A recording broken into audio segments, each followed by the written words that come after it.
Halo semua, selamat datang kembali.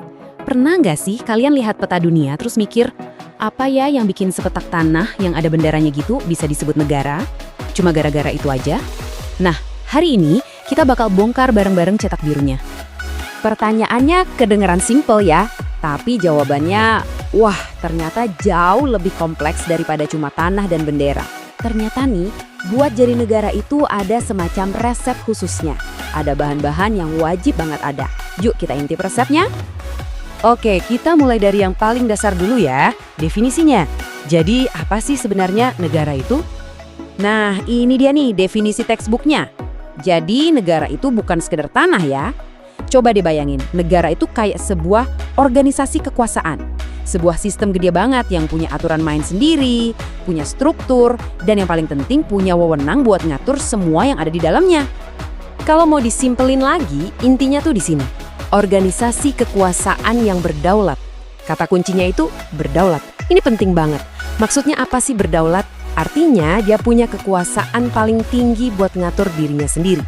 Nggak ada tuh pihak luar yang bisa ikut-ikutan ngatur atau campur tangan. Coba ingat-ingat kata ini ya, karena tanpa kedaulatan, ya sebuah wilayah belum bisa disebut negara seutuhnya. Oke, definisinya udah dapet. Sekarang kita masuk ke bahan-bahan wajibnya tadi. Apa aja sih yang harus ada supaya bisa disebut negara? Yuk kita lihat daftarnya. Nah, ini dia nih 4 syarat mutlaknya. Ada rakyat, ada wilayah, ada pemerintah, dan tentu saja kedaulatan. 4 ini kayak pilar utama. Kalau satu aja nggak ada, ya sebuah entitas itu belum bisa dianggap sah sebagai negara di mata dunia. Yang pertama, dan ini yang paling penting, ya harus ada orangnya dong, yaitu rakyat. Rakyat ini ibarat nyawanya sebuah negara. Merekalah populasi tetap yang tinggal di sana dan ngikutin aturan yang sama. Coba bayangin, tanpa rakyat, negara itu ya cuma tanah kosong kan? Oke, selanjutnya negara itu butuh rumah. Maksudnya sebuah wilayah yang batasnya jelas. Dan ini nggak cuma daratan loh ya, tapi juga perairan dan ruang udaranya. Inilah area di mana hukum negara itu berlaku sepenuhnya. Kalau tadi rakyat itu nyawanya dan wilayah itu badannya, nah pemerintah ini otaknya. Atau kalau mau pakai istilah yang lebih kekinian, pemerintah itu sistem operasinya. Dialah yang ngejalanin semuanya, bikin aturan dan mastiin semua berjalan sebagaimana mestinya. Dan kita balik lagi nih ke komponen yang paling abstrak, tapi juga paling krusial, kedaulatan. Gampangnya gini deh, negara itu adalah bos di rumahnya sendiri. Titik. Dia yang bikin aturan, dia yang jalanin, dan gak ada negara lain yang boleh ikut campur atau ngedikte. Oke, 4 fondasi utamanya udah kita bahas. Sekarang, yuk kita lihat desain arsitekturnya. Soalnya, walaupun fondasinya sama, 4 itu tadi, tapi bentuk bangunan negaranya bisa beda-beda banget loh. Biasanya, ada 2 model utama nih soal pembagian kekuasaan. Pertama, ada negara kesatuan. Contohnya ya negara kita Indonesia. Di sini, kekuasaan terbesarnya itu terpusat, dipegang sama pemerintah pusat.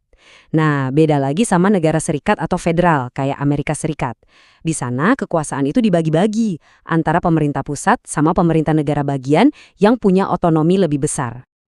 Terus, soal siapa yang jadi kepala negaranya, ini juga beda-beda. Ada yang bentuknya monarki, di mana pemimpinnya itu raja atau ratu, yang biasanya dapat kekuasaan secara turun-temurun.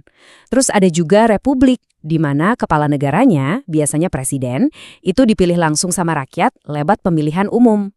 Jadi, kalau mau dirangkum, inilah persamaannya. Ada rakyat, ditambah wilayah, ditambah pemerintah, dan yang paling penting, ditambah kedaulatan, hasilnya adalah sebuah negara.